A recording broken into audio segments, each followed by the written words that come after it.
challenges constitutionality, blah, blah, blah, and nothing happens, that's still a public policy, because the public policy is we can't agree and we're not going to do anything about it.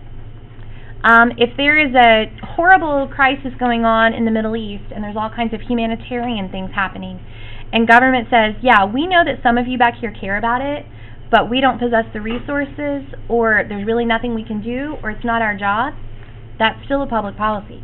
Public policy is just the response of how they evaluate that agenda.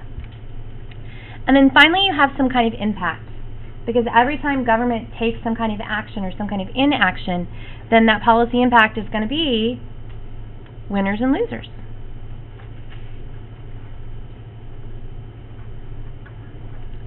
So what's ultimately going to determine then what happens next is going to be the response of these people.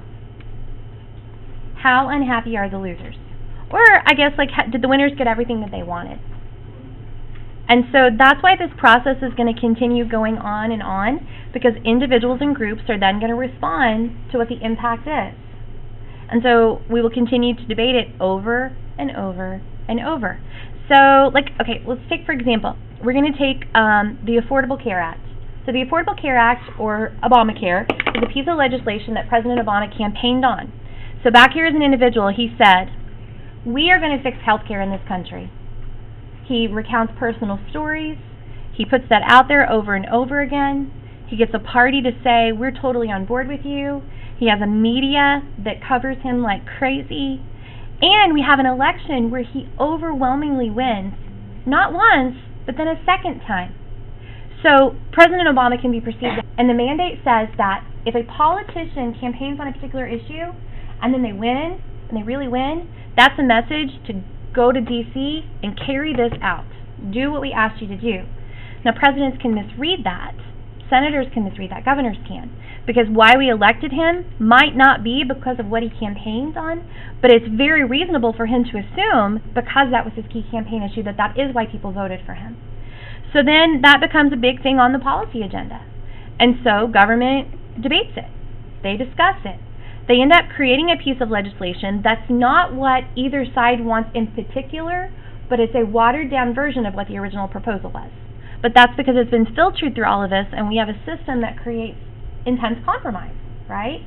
So a piece of legislation is out there, and immediately we have people who are super, super, super unhappy, and we have people that are happy, but maybe not as happy as they would have been had they gotten what was originally planned.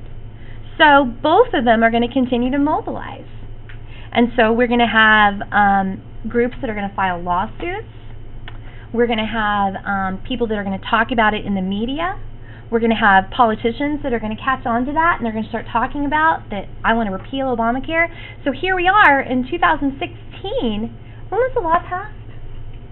Like 2010, 9?